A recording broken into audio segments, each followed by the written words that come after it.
Hello friend, welcome to Cinewood Hub One channel. आज हम बात करेंगे टक्कर 1980 में बनी के बापैया द्वारा निर्देशित एक हिंदी भाषा की एक्शन फिल्म है। इसमें अशोक कुमार, संजीव कुमार, जितेंद्र, विनोद मेहरा, जीनत अमान, जया प्रदा और बिंदिया गोस्वामी जैसे कलाकारों की टोली है और संगीत आर डी बर्मन ने दिया है। ये पद्माल स्टूडियो के बैनर तले जी शेषगिरी राव द्वारा निर्मित और कृष्णा द्वारा प्रस्तुत है। ये फिल्म 1973 की तेलुगु फिल्म देवुडू चेसिना मनुष्युलु की रीमेक है। ये फिल्म पद्माल स्टूडियो की बॉलीवुड में पहली फिल्म है और इसके बाद उन्होंने लगभग 20 फिल्में बनाई। फिल्म की शुरुआत एक अपराध शाखा से होती है जो मंदिरों से बहुमूल्य प्राचीन मूर्तियों की चोरी करती है। सूरज नामक एक शूरवीर उनके साथ संबद्ध है। एक बार वे एक बहुमूल्य मूर्ति के साथ ट्रेन डकैती की योजना बनाते हैं, जब रंजीत नामक एक गुंडा एक पुजारी की हत्या कर देता है।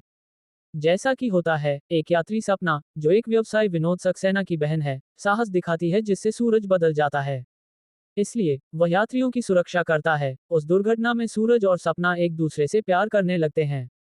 इसके बाद सपना को सूरज के आगे छोड़ने पर वह जमींदार की एक जागीर पर पहुंचता है। उसका आवारा बेटा विजय एक मौज मस्ती भरी जिंदगी जीता है।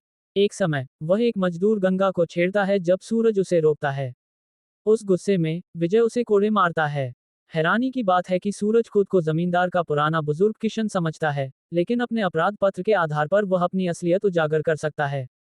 दरअसल सूरज जमींदार की पहली पत्नी का वंशज है, जिससे उसकी दूसरी पत्नी कौशल्या नाराज है। साथ ही कौशल्या का धूर्त भाई उसे मारने की कोशिश करता है, लेकिन वह सुरक्षित है। फिलहाल जमींदार उसे शरण देता है और परिवार का सारा काम उसे सौंप देता है।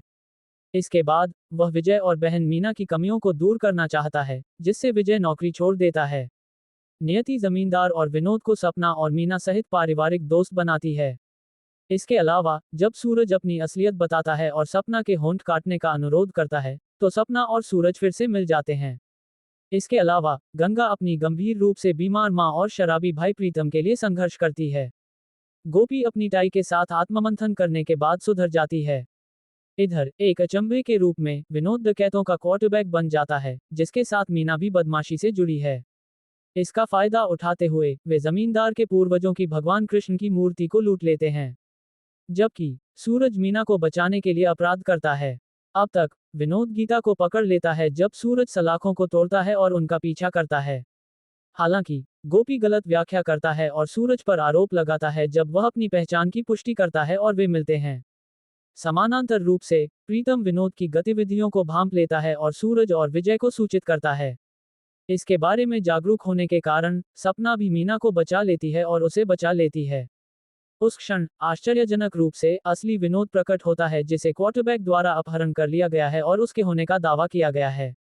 चूंकि मीना विनोद की प्रेमिका है, वह उनकी उंगलियों पर एक मोहरा बन गई। अंततः फिल्म सूरज और सपना, विजय और गंगा तथा विनोद और मीना के विवाह के साथ एक सुखद अंत पर समाप्त होती है।